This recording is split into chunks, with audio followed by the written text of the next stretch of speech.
Hey there, today we're diving into a topic that many of us can relate to. It's called gear acquisition syndrome in longboarding. If you find yourself constantly eyeing new gear and wondering if the next big purchase will be the game changer, this video is for you. But fear not, because we've got some insights and strategies to help you break free from the endless cycle. Let's roll right into it.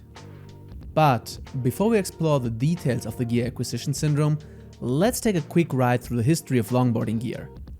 From humble beginnings of homemade boards to the high-tech designs we see today, the evolution of longboarding gear has been nothing short of remarkable. But with the vast array of options available, it's easy to get caught up in the gear frenzy. Let's understand why that happens. Now, let's get a bit scientific. The pleasure we derive from acquiring new gear often stems from the brain's reward system.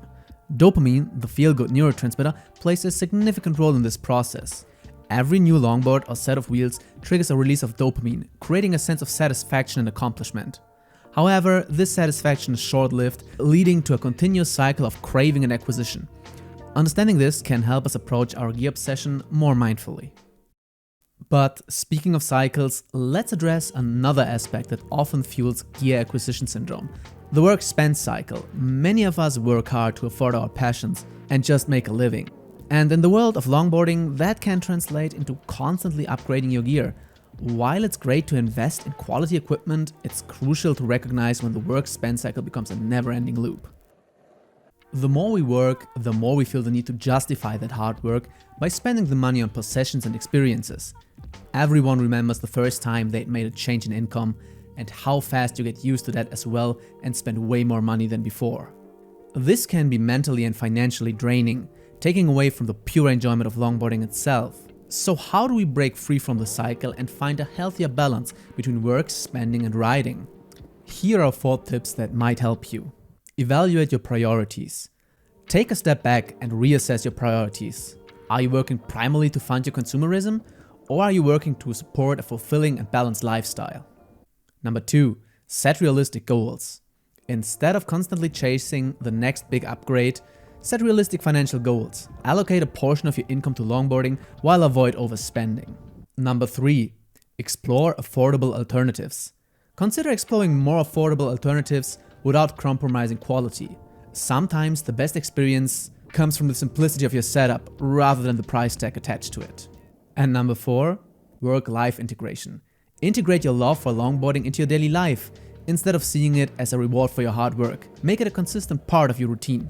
This can help shift the focus from the gear you acquire to the experience you gain through riding. I wanted to have this insert here because I think this is applicable to more than just longboarding. But now let's get back into the details for longboarding and see what you can do there. I have 5 more tips for you. Tip number 1, define your needs. Identify what you truly need in terms of performance, terrain and riding style. This will help you focus on practical gear rather than succumbing to the allure of the latest trends. Number 2, set budget limits. Establish a realistic budget for your longboarding gear. This not only prevents overspending, but also encourages you to make thoughtful choices based on value and functionality. Number 3, maintenance. Invest time and energy into maintaining and upgrading your existing gear.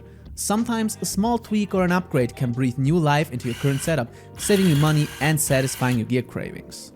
Number 4, community. Engage with your local longboarding community. Discussing gear with your fellow riders can provide valuable insights, recommendation, and even the opportunity to test out different setups before making a purchase.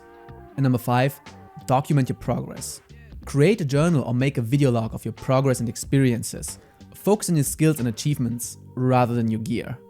This can help you shift perspective and appreciate the journey. I'm currently in the process of escaping the cycle. The winter was pretty bad and work was quite hard, so I haven't been able to ride as much as I would like to. That's why I spent more time acquiring gear than actually riding it. But in the end, I realized it's not just about the gear, and while gear can be pretty fun, it's more about the process itself. So my goal for this season is spend less money on gear and spend more time on the board.